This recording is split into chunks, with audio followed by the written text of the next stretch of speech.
Friends, it's October 24th, and these are truly historic days. Sanctions have been imposed by the US, and now Tomahawks will follow. Zelensky has officially stated that we might have Tomahawks as soon as tomorrow. Ukrainian long-range weapons could have a range of up to 3,000 kilometers. Moscow, Saint Petersburg, Yaroslavl, and dozens of other major Russian cities are now within the range of Ukrainian missiles. Putin is having a meltdown. The fact that they canceled the purchase of our toilets, it's going to cost them dearly. He said the response would be very serious and shocking in reaction to the potential Tomahawk strikes on Russia. Escalation. But if such weapons are used to strike Russian territory, the response will be very serious, if not outright shocking. The Russian Ministry of Defense has ordered 56 cruise missiles from the Kalibr family equipped with nuclear warheads. There you have it. Well, for the first time, the British Navy, acting on a direct order from NATO, intercepted the Russian warship Vice Admiral Kulakov in the North Sea. This happened for the first time since the Cold War. The US has announced mega sanctions against Rosneft and Lukoil. Their shares have already fallen to a historic record low. Well, both Chinese and Indian companies have suspended purchases of Russian oil after the US sanctions. These sanctions are a blow to Russia's military economy. Let's discuss all this with the well-known political strategist Mikhail Sheitelman. Mikhail, glad to see you. Hello, Dasha. Glad to see you too. Mikhail, what do you think about all this commotion? So, Putin is frozen. Nothing. He used to make such sharp comments. What do you think about Trump's sanctions against Lukoil and Rosneft? And then Zelensky's statement about Tomahawks? Well, first of all, yes, this is truly a fundamentally new step. We waited so long for this from Trump, and we got it at the most unexpected moment. Yesterday, when Scott Bessent, the U.S. Secretary of the Treasury, announced that these new sanctions would be announced today or tomorrow, well, he phrased it so cautiously, saying that new sanctions against Russia would begin. I was sure he was talking about the European ones, but it couldn't possibly be about the American ones. I was convinced that Trump would come out now and say, well done, the Europeans have approved the 19th package of sanctions. And then suddenly real full-fledged sanctions against Lukoil, sanctions against Rosneft, the scale of which is still hard to grasp because these are the first American sanctions that are not sectoral, where it's like, in general, we are banning investments in the Russian oil industry. There have been such sanctions before. But today, every drop of oil produced by these two companies essentially becomes contaminated, tainted, because any company that buys that drop also falls under sanctions. Or any ship that transports this oil falls under sanctions as well. Now, there's no longer any need to track down this shadow fleet. Simply everything that's being transported, and if it was extracted by Lukoil or Rosneft, all of it immediately falls under sanctions. That's exactly why this whole story with the Chinese started. Before this, as you saw, everything in Russia was under sanctions. So what? The Chinese didn't react at all. But now, things aren't so clear-cut anymore. Today, if you pay for oil extracted by Lukoil or Rosneft, it doesn't matter if you're paying a trader or someone else, you fall under sanctions. And the bank that processed this payment also falls under sanctions, whether it's a Chinese bank or any other bank. Of course, they don't need this. It will cost them a lot. That's why this is a serious, real blow. And what's also interesting is that it's very difficult to roll this back. Before this, we often saw situations where Trump would threaten something and then a week or two would pass and he would seem to forget about it as if nothing had happened. But this is a decree from the Treasury Department, which specifies the reasons for all these measures. It explicitly states that this is because Putin refused to implement a ceasefire along the entire front line, and that if Putin does not agree, there will be new sanctions under the same program. So it's all very straightforward here. Just stop, ceasefire, end the fighting, and then these sanctions will be lifted from you. But as long as you don't cease fire, they will never be lifted. So it's not something Trump can just undo with a single word, like if tomorrow Trump says, let's lift them. No, it won't work like that anymore. This is now a major important state decision. That's the second reason why these sanctions are, of course, welcome. And yes, for the first time. In the justification for imposing the sanctions, it is stated that they are for the refusal to cease fire. There have never been such sanctions before, neither from Europe nor from America. Friends, dear audience, please like this video and let us know your thoughts in the comments. The actions of the Treasury, Trump, the European Union, the new 19th package of sanctions, and also Zelensky's statements about Tomahawks and long-range missiles. Mikhail, there's a very interesting piece of news here. First, the Wall Street Journal reports that America is allowing strikes on Russian territory. After that, Trump comes out and says, it wasn't me, I'm not involved, and hides away. Then information comes from Zelensky that the next ones will be Tomahawks. And in general, we have Ukrainian weapons that can reach 3,000 kilometers. After that, Putin appears furious and making very serious threats. To what extent do you think this game of escalation and de-escalation will actually have consequences? Yes, this is a huge escalation game. At this point, it's already clear that it's unlikely to be stopped. I've always wondered, and many others have too, just how much longer Trump would put up with all this. The mockery from Putin, the complete disregard, the endless lies, and so on. Trump has been led by the nose throughout all these months. He understood it. He realized every time anew that, wait a minute, he was being led on, but each time he kept giving new chances. And judging by the fact that he imposed these sanctions, he decided not to give any more of those new chances. And by the way, if you look into this whole story about the missiles in Trump's statement, it's actually not so straightforward. He didn't say that these missiles don't exist. He said that these missiles do exist. He said, yes, missile, but they have nothing to do with us. In other words, he confirmed that there are some long-range missiles that are striking Russian territory. He just stated that it's not us, not America. What else is unrelated? For example, we manufactured them, yes, but we sold them. NATO, we're not involved anymore. It's NATO that handed them over. So it's definitely not America. That's it, period. And he even clarified once again, remember yesterday at their press conference, yet another one, their endless press conferences. Every evening in Kiev, he lives in this mode, yes, in press conference mode. And he said, look, it takes 6 months to train Ukrainians on Tomahawks, and American soldiers won't launch them themselves. Tomahawks, so I'm not handing them over. He kind of told Putin, no, no, no, don't bother me. I'm not involved at all. And then Zelensky said, while in Brussels, I respect that. Do Europeans have Tomahawks? So please give us those Tomahawks. So now Putin has to answer to someone, but he doesn't know to whom. Those could be someone else's Tomahawks coming in. He used to say they would be American ones. Who is he supposed to take action against? Against the Americans? Which ones? So this week, already after, no, actually a day before the sanctions were announced, Putin, apparently as the last straw, and by the way, this was also directed at Trump, he conducted nuclear exercises during which, and this was especially mocking toward Trump, Dmitry Anatolyevich Medvedev gave the order to launch a nuclear missile without a nuclear warhead from a submarine.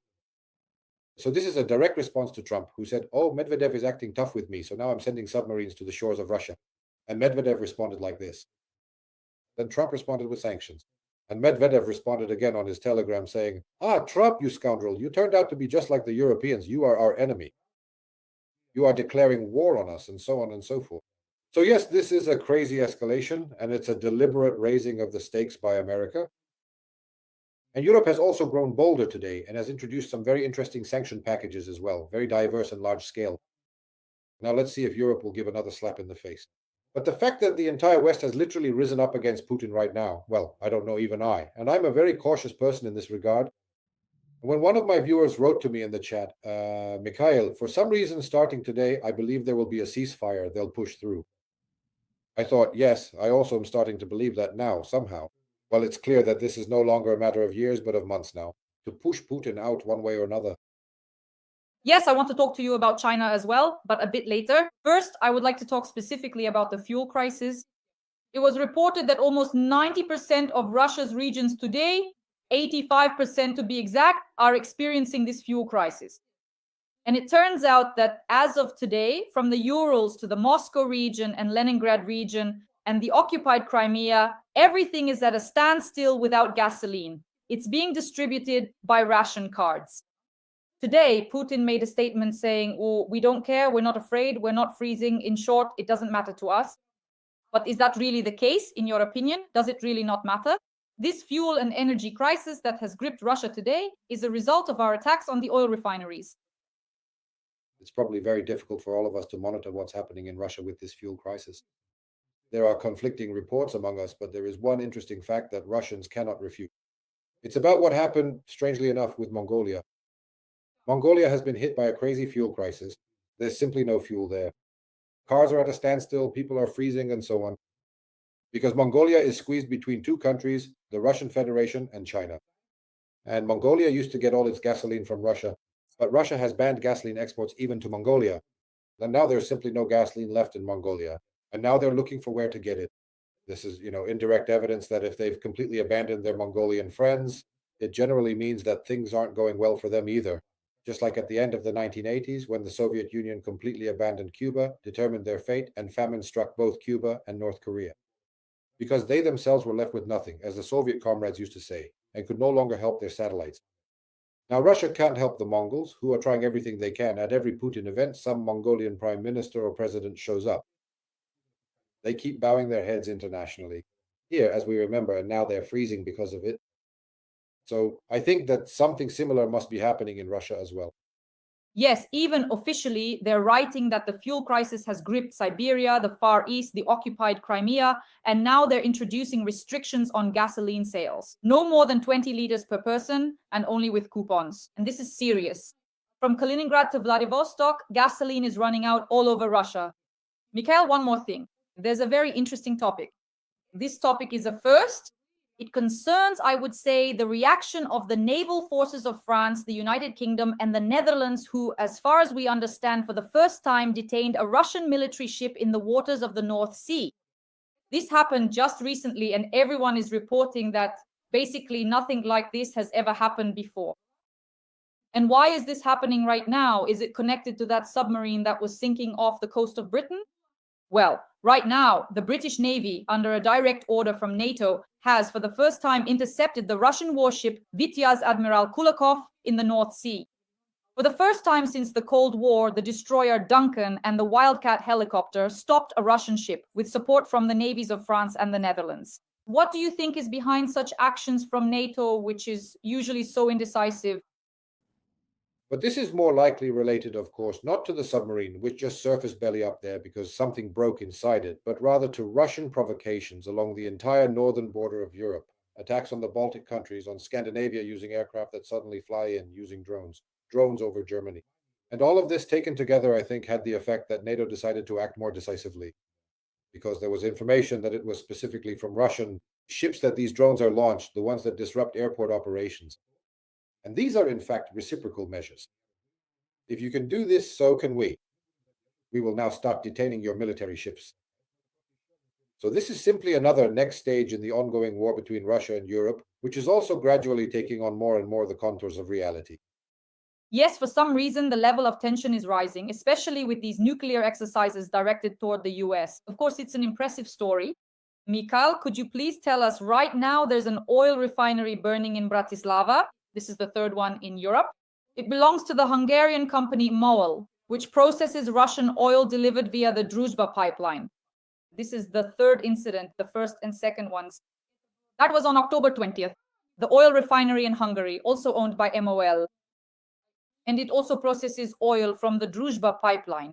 And Romania also has an oil refinery, Lukoil, and now Bratislava. But these aren't just some random acts of sabotage by concerned individuals. This is most likely more like a special operation by the Ukrainian armed forces, obviously using our concerned citizens, partisans, and so on. I still have my doubts, to be honest. I need to explain with more facts what I'm doubting and why. Facilities like oil refineries catch fire all the time. In what sense? Not on the same scale as when we bomb them. When we bomb Russian oil refineries with drones and missiles, we hit the most critical points, the ones that take the longest to repair. That's why, according to forecasts, it will take at least 6 months to restore production levels now. That's if we don't bomb them anymore. What we're destroying. In other words, we're destroying the most valuable units, the ones that are the hardest to repair. But at the same time, I worked at a very large chemical plant where everything was built around gas and so on. And there, at least once a week, there were emergencies with explosions. That is, something would explode. In one workshop, this would blow up. In another, something else would explode. That's why, for example, at that plant, 50 people worked solely as civil defense staff. These were people who were basically firefighters and so on, coming to work every day because every day something happened. These were complex chemical productions. That doesn't necessarily mean that people died. Something exploded, well, gas exploded here or there. Sulfur caught fire somewhere and so on. But now I'm being cautious because we haven't heard about the consequences. If we had heard that this plant had stopped, had ceased production, but when something explodes in, say, workshop 18 in some barrel, do you know what that reminds me of? There's an effect with a very complicated, very long name, so I call it in a simplified way. The Kojan effect, or the bat effect. The media, once it gets hold of one piece of news, starts picking up similar ones. Let me give you the simplest example in English, an example for all of us right now. Everyone knows about the Louvre robbery. Well, the whole world knows about it. Just a couple of days ago, there was news about a robbery at the Diderot Museum in the northwest of France. The Diderot Museum was robbed. Some thieves broke in there, smashed some display cases, and stole coins. And this news made the front pages. It's literally everywhere right now. But if it weren't for the Louvre heist, it wouldn't have made it anywhere. I got curious. How many museums actually get robbed per day? I did the math. I asked ChatGPT to gather some statistics. The number of museum robberies per day is in the hundreds. That is, every day, hundreds of museums around the world are robbed. What's being robbed here? It's not like they demolished the whole museum. They just came in, stole something, smashed a display case, took something. Since there are hundreds of thousands, if not millions, of museums in the world, hundreds of them get robbed for some valuables. And if it weren't for the Louvre, no one would have ever heard about this Dendro Museum at all. So they stole some coins. Who knows? Things get stolen everywhere. Now, about the oil refineries. We're bombing the oil refineries. That's why so many people are talking about it. Trump talks about it. All of Europe talks about it. And that's why even the slightest explosion there, right away, oh, that's it. Ukraine blew it up. It's like after, I don't know, the Russians really do cut one cable in the Baltic Sea. Then every accident is already perceived as a Russian sabotage. We blow up Nord Stream, and suddenly, on every gas pipeline in the world, something explodes. Yes, every minor incident is seen as part of a bigger picture. So for now, when we get a message saying, yes, at this plant in Slovakia or Hungary, some workshop or some installation broke down, then it will be clear that it's sabotage. But for now, it's, well, something caught fire and was put out.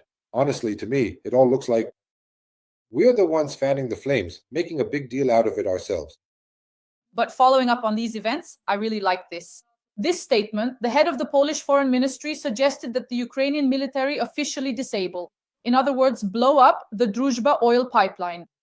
Polish Foreign Minister Radosław Sikorski, addressing his Hungarian counterpart officially, Peter Szijjártó, suggested that the Ukrainian military destroy the Druzhba oil pipeline, which supplies oil to Hungary. So this whole chain, all of these three, which means the refineries, and then the statement from the Polish foreign minister. What do you say to that? Now this is serious. This is more like a part of it. It seems to me this is the escalation we were talking about from the start. Any escalation has its leaders, it used to be like that all the time before.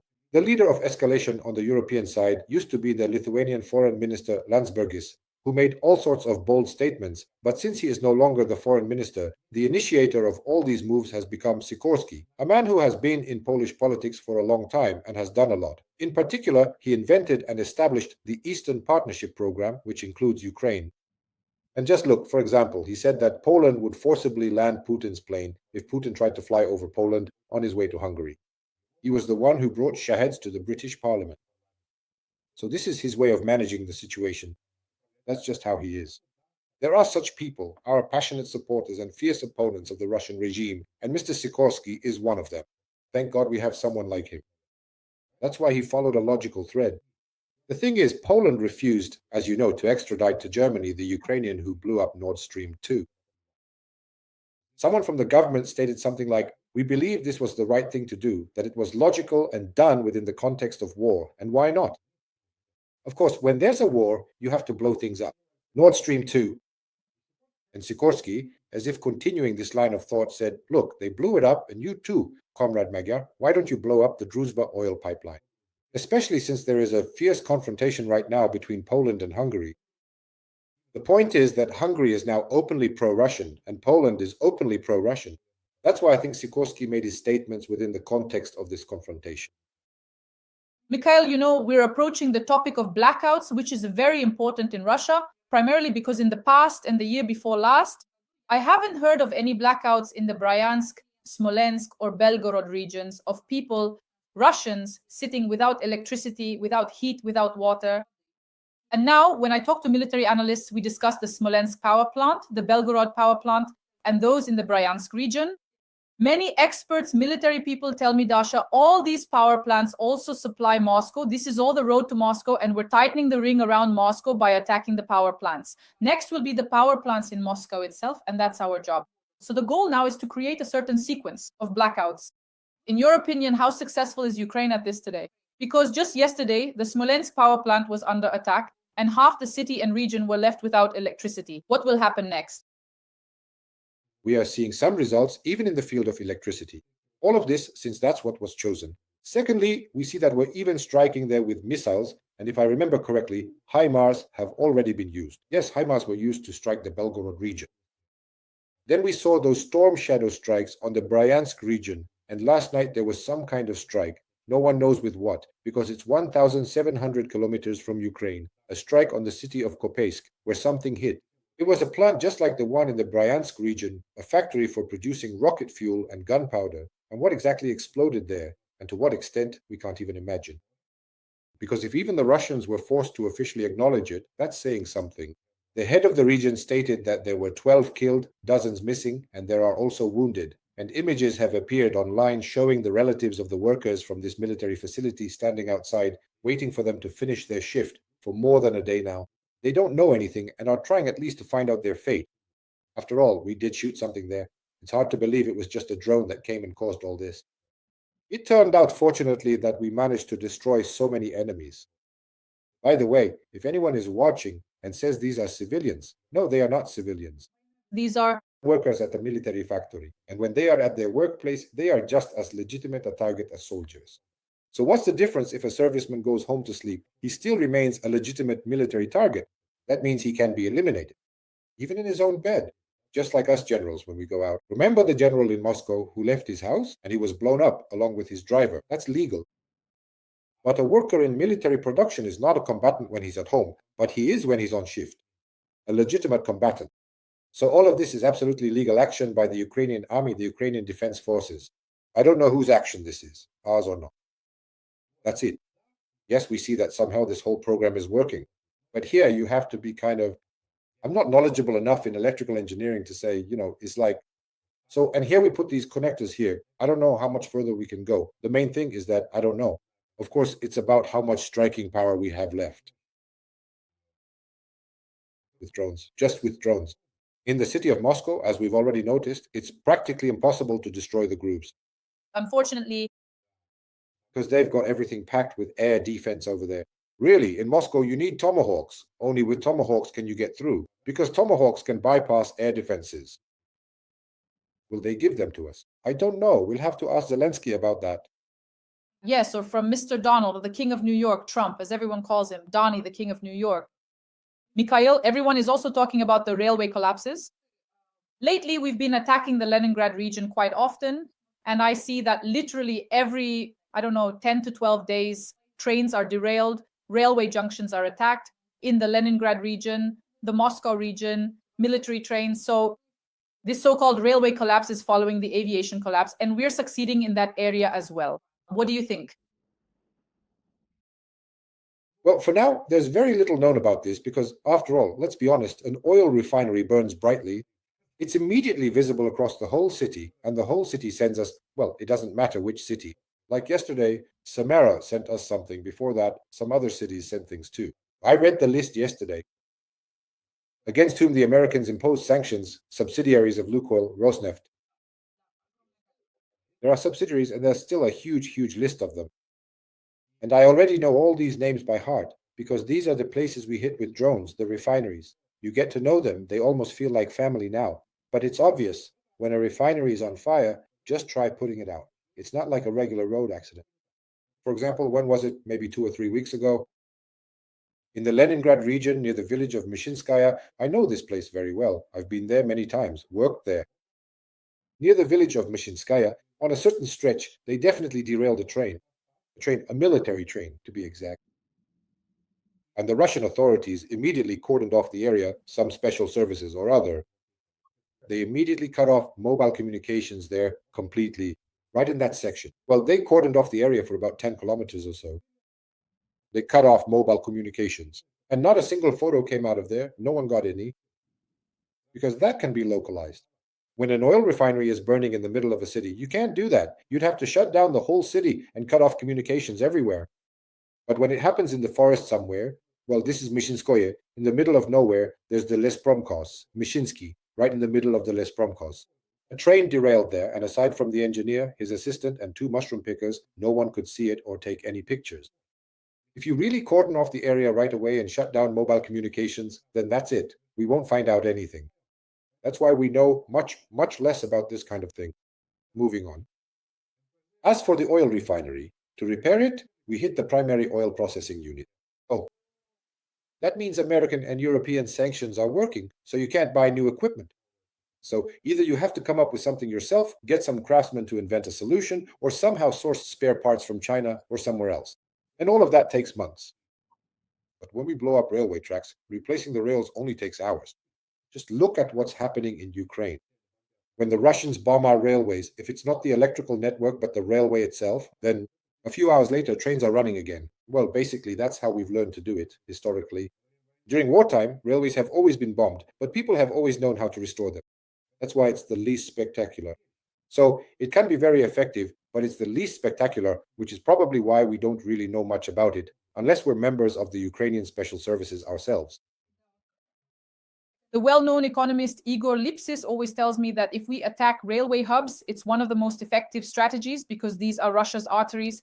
And as soon as we bomb them, the Russians face an aviation collapse. If there is also a railway and oil collapse, Russia will fall apart. But unfortunately, they say it's not enough. So Mikhail is wrapping up. Yes, so Trump, obviously, the US tried to put pressure on Putin to stop the fighting. They've imposed these sanctions. But everyone says these sanctions are not enough because Putin came out again and said, we don't care, we will keep fighting. And as he said today, they're putting pressure on us and that's why we won't give in. But now information is coming in that there are raids in Moscow. Men of conscription age are being detained in handcuffs and sent to the assembly point on Ugrezhskaya. This is being reported by a Russian opposition human rights activist who writes that in Moscow's metro stations, Novokuznetskaya, Tretyakovskaya, Kievskaya, Volzhskaya, Barikadnaya, Timiryazevskaya, all over the city, they're rounding up Russians to send them to fight against Ukraine. This probably means that Putin is already having some problems if this is happening in Moscow. What do you think? There are definitely problems here, and there is plenty of evidence for that. First of all, of course, there are the enormous losses that Russia is suffering. Just recently, there was a statistic was calculated. How many killed and wounded Russians there are per square meter of occupied land. And these numbers are many times higher than the losses the Soviet Union suffered in World War II. That is, when you recalculate it per square meter of captured land. But since the Russian Federation is a small country compared to the Soviet Union, it's clear that for Russia these are very large losses, truly significant losses. Secondly, what else do we see?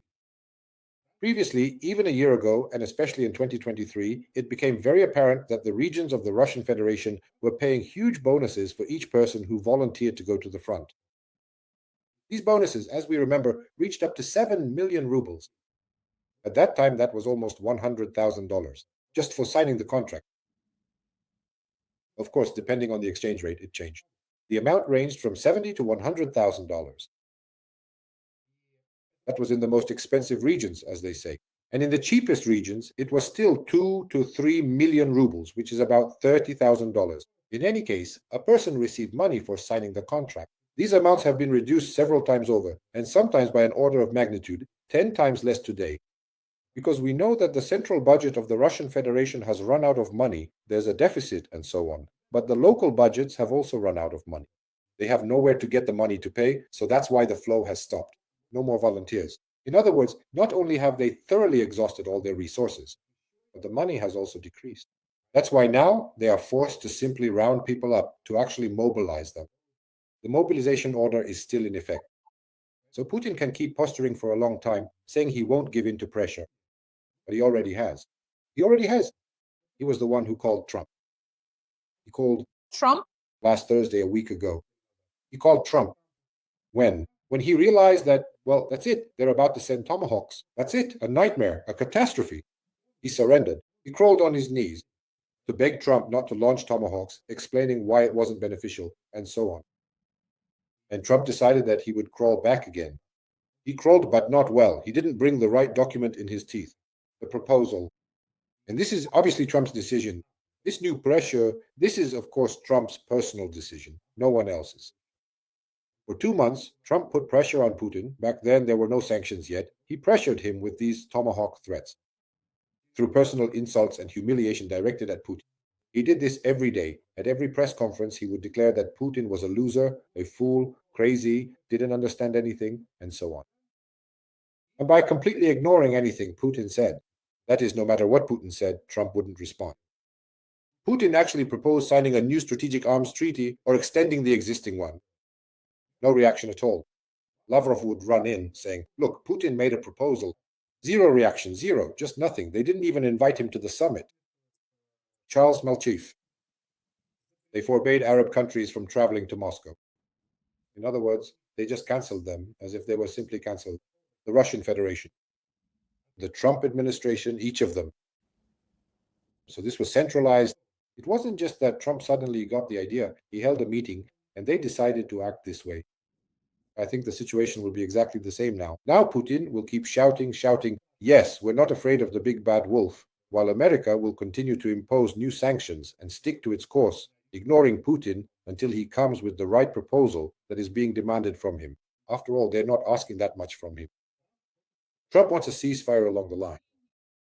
Yes, and he doesn't want to mention a peace treaty. He's not saying, sign a peace treaty, recognize this, or don't recognize that. In general, he says, I'm not interested in any of that. He just wants a ceasefire along the front line. That's it. And after that, you sort it out yourselves. That's what I want, says Trump. So we won't really get that much in the end, but it's better than nothing.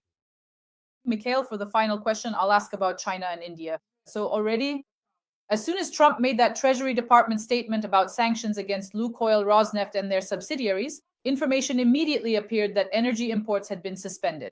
India and even state-owned companies in China also got nervous. In fact, the Financial Times wrote that China was in shock. That's exactly how it was phrased, shock. Why is this important? At the end of the month in South Korea, Trump is meeting with Xi Jinping most likely, unless something happens. And of course, this is an important meeting. Mikhail, what do you expect from this meeting? Because possibly it will be crucial, even fateful.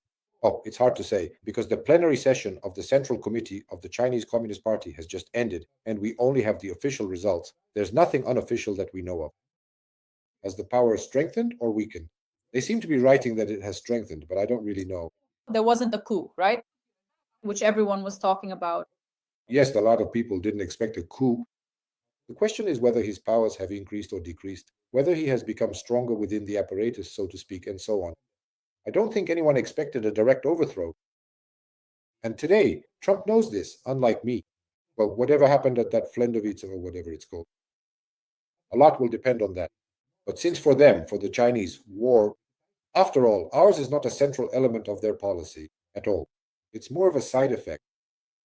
So if they manage to come to an agreement on some truly important major issues for themselves, then they'll just eat us up as an afterthought, in a good way.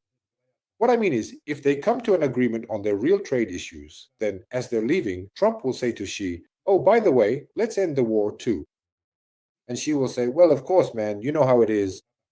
So unfortunately, we're hostages here to the long, difficult trade and financial relations between China and the US, which have nothing to do with us or our war. For example, China doesn't need Russia to control any Ukrainian territories. They have no such interest. All they need is a weak Russia. That's it, period. From this war, China needs to get a very weak Russia, completely dependent on China. And they've already achieved that. Basically, their goal has been accomplished. So they're probably not interested in continuing the war. But they want to sell this outcome at a higher price. To the Americans, the end of the war. Friends, Mikhail Sheitelman, well-known political scientist and technologist. Mikhail, thank you. Hope to see you again soon. Thank you. Thank you, Tasha.